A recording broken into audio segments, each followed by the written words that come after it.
Welcome back to another Q&A I'm doing today where you ask me some questions and then I answer those questions and then you decide that they weren't satisfactory, so you ask me some more questions. Speaking of which, if you have any questions for me and I didn't answer them in this video, make sure to ask them down in the comments section and I will answer them the next time I do one of these. Oh, and something's missing. A Santa hat. Because it's almost Christmas. So, Merry Christmas to you, or Merry what the frick? Mayik the Liar asks, Mayik wants to know if you think Mayik is a liar. Honestly, Mayik is surprisingly honest. Mudcrab Menace says, it should be both Valenwood and Elsewhere in my opinion, and the problem... I'll get to that in a second. I see where you're coming from about it being Valenwood and Elsewhere. Jesus, stupid loud trucks going by. I see where you're coming from on that front. I mean, if you look at the map, Valenwood and Elsewhere, they both appear much smaller than Cyrodiil, than Skyrim, than Vardenfell, Morrowind. All those places that we've seen in the past are much smaller. Well, they're not much smaller, but they're significantly smaller. I'd say Valenwood and Elsewhere is roughly the same size as maybe Cyrodiil. But if you look at the map, Cyrodiil is much bigger than Skyrim, and Skyrim... the actual game map was about the same size, so I don't think that when it comes to scale there really is much of a problem, because I think they'll just make it as big as it needs to be, which is probably roughly the same size as Skyrim and Oblivion have been. And I think that's pretty much a good size for cramming as much as you can in there and not having it feel too diluted, which I think would be a big problem if you tried to do two provinces. It would just feel too diluted. I mean, if you look at the lore, when you look at Oblivion, there's the what are the two factions? The Nibene, and there's the other one. They're two separate factions, really, of Imperials that live in Cyrodiil, and that just kind of got killed off and just roped into all into one. And that's kind of the stuff that I think would be even more noticeable if you tried to do Valenwood and Elsewhere. A lot of the armors, a lot of the culture would kind of get shoved to the side to try and make room for both of the cultures being there together. I think it's possible, and with as much time as they're going to probably take on Elder Scrolls 6, it could happen, but I would rather just see one province. And maybe a spin-off game they can do, like maybe if Obsidian got on board, they could do something like that with a war between Valenwood and Elsewhere or something. I don't know. Christopher James says, I think High Rock or Summerset Isles for Elder Scrolls 6.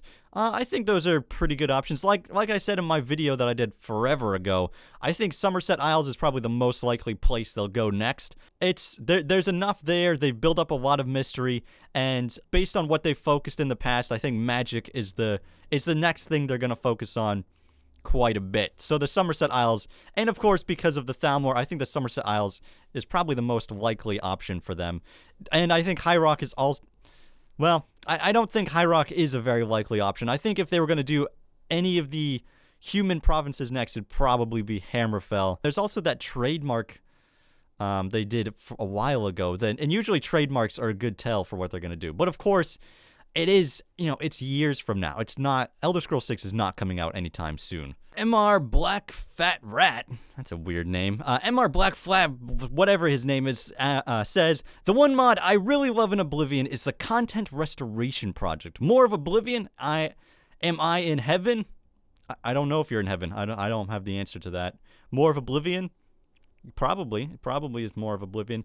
That's a mod that I have not actually checked out at all, and it's something I'm very interested in, and I'll probably at some point on this channel, I'll look into it and see what it is. Maybe I'll do a little bit of a let's play of it.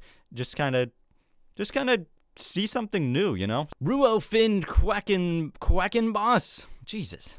I'm sorry if I said your name wrong. He asks, Imperials or Stormcloaks? Now, I actually plan on doing a video on this at some point, so I'm not going to give any definitive answer of what I think, but I will tell you right now that neither side has any real definitive... Yes, this is the right choice. Ewan Mango asks, I didn't know the... Oh, that's not a question. I didn't know the Yellow Team champion existed. Yeah, she's that dumb girl who's in the Arena Bloodworks. Jesus, these freaking trucks. We Do asks, why do you look like a very young Steven Adams? Who's Steven Adams? Do I look like him? I guess so. I don't know. He looks more like that guy who plays Aquaman in the Justice League. Noel792 asks, thanks for using my question, man. It made my day. No problem. I'm glad I can make your day. P.S. What are your thoughts on What are your thoughts? What are my thoughts on Hearthstone? Well, that's a good question. I can tell you my thoughts, though. My thoughts on Hearthstone, I really enjoyed Hearthstone for a little while, and I haven't played it I haven't played it in a long time. But from the last time I played it, there just wasn't enough there. It was way too basic. I'm a guy who really likes combo decks. When I used to play Magic the Gathering, I played what's it called?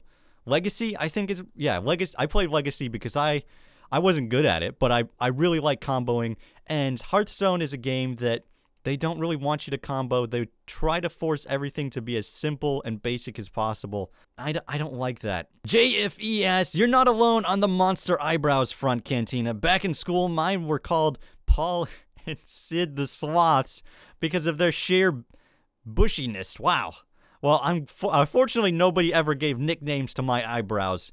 I feel bad for you, man. Hopefully it didn't bother you too much. Lopez38 says, hello there. Hi. I really love your videos, man. Keep it up. Big up from France. Hey, France. Thanks for the big up.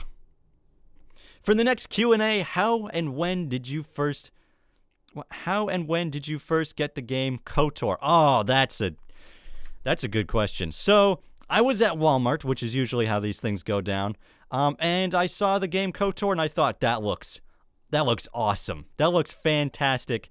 I gotta get that. So I bought it, and I was a little kid, and I didn't really know much about computers or how they worked. And it turns out my computer that we currently owned, that my family currently owned, it couldn't run it very well. So I could only play the very first mission of KOTOR. We're on the Endar Spire. The second you get to the end and it goes to a cutscene, crashed every time. So I just played the beginning over and over again, and that's from there on. That's what really got me into learning more about computers, how to repair computers, what made computers better, and I almost did a career. I almost went into that as my career, and then I shifted gears, and here I am now. Tom T, he says, you did not like the story of TESO, that's the Elder Scrolls Online. I thought the main quest and guild and DLC quest were the best storylines in the whole series. The returned character and the red line drawn through all zones and DLCs were amazing. Okay, so I don't remember exactly what I said last time, but the problem isn't that the story itself is bad.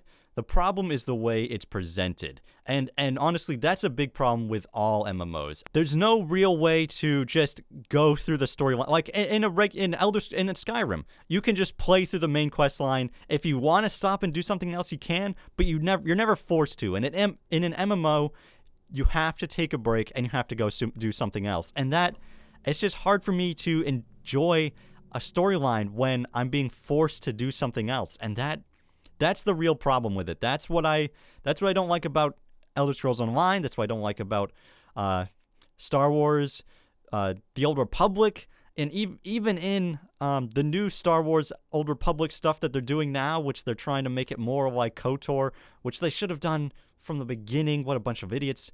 But even then, there's still some grind to it. There's still some, you're forced to do something else. And in the original KOTOR, it wasn't that you were forced to do something else, it's that you wanted to do it because there was a lot of interesting stuff going on. You wanted to see what was going on. All of it was tied in. All of it felt like it belonged.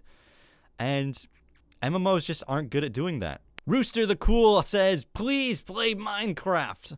I'm probably not gonna. Spartan Z020 asks, did you commit crimes against Skyrim and its people? You better believe I did. Alright, I'm taking this thing off. It's starting to bug me. Yeah. Alright. Mr. Zebroid asks, what do you think of an Elder Scrolls game set in the Merithic era? Personally, I would love it. Hi from Sweden. I think that's a good idea, and I think eventually they will go there. I don't know if Bethesda Game Studios will be the one to touch on that, but I believe that eventually we will get something in that time period. Cameron Aldridge asks, favorite character in Star Wars? That's a tough question. This is not something I've thought about in a while, but I'm probably gonna have to say Revan. He is the coolest. He was my favorite character before, and he probably still is. I would have to really think about it in order to confirm that, but yeah, I would say Revan. Dumb skitked. I don't know how to pronounce that. Do you think that your content improved over the years? Yeah. Oh yeah, it definitely did. I've done, even if you just go back to the first video I've done on this, you can see it's clearly improved. And that video was, that's not even the same stuff I'm doing now, just totally different, quality-wise, totally different, content-wise, totally different, just so much better than what it used to be. Even the first time I did an Oblivion video, quality-wise, it's so much better. The style that I do it in has changed, and I would say it's improved. Tarlo the Boar says, I want Alinor/Summerset Isles for TES 6. It'd be interesting to see how the Thalmor treat their own kind, and if they discriminate against humans and other mer, sort of like how the guards in Skyrim might say, stay out of trouble, elf, but a Thalmor guard saying, stay out of trouble, human. For one, I would say they definitely would be discriminating towards men and things like that. And I'd also say, based on from what I know and from what I've heard, not all high elves, even in the Summerset Isles, not all high elves agree with what the Thalmor are doing. So I think it's very possible that they probably treat their own kind not with the highest respect that maybe they should have, unless they are particularly within their party. Marius1DK, my word is freedom. That's a long name. He says, I don't care about graph. I'm assuming you mean graphics, but I hate the HUD in Oblivion. Yeah, he must be talking about graphics. I can see where you're coming from. There are definitely clear improvements that they made onto it in Skyrim, but the Skyrim HUD is also, there's also problems with that, which of course were, fixed within mods.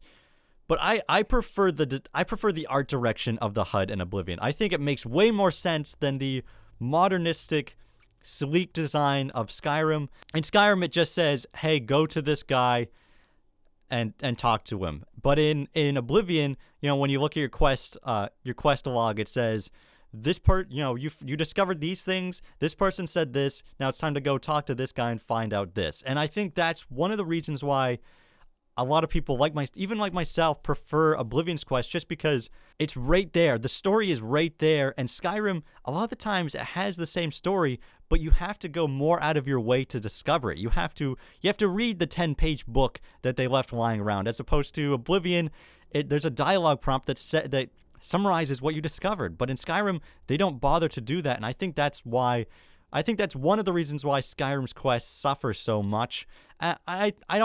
I'm not saying that Skyrim's quest would be leagues better if they had that kind of extra stuff with them, but because Skyrim's quests, there's a lot more repetitivity in them just in general, but I do think that really hold back the game a lot. So in the sense of that, when you think of that way in the HUD, I'd say Oblivion's HUD is just leagues better. There's more effort put into it. It makes more sense, but Skyrim did have improvements that I can see why people would prefer it. Okay, I hope you guys enjoyed this Q&A. Like I said in the beginning, if you want to ask me a question or just want to say whatever you want, make sure to write down the comments, and I might get back, and it might be featured in the next Q&A. So, also, I wanted to say that next weekend, there will not be a video, just because I'm taking a little bit of a break over Christmas break. There will be Let's Plays. On Tuesday and Thursday, there will still be Let's Plays, so enjoy that for, while you can. And then, of course, I'll be back. Normal stuff the week after that. Everything will be back to normal the week after that, so you don't have to worry. I'll see you guys on Tuesday. Goodbye.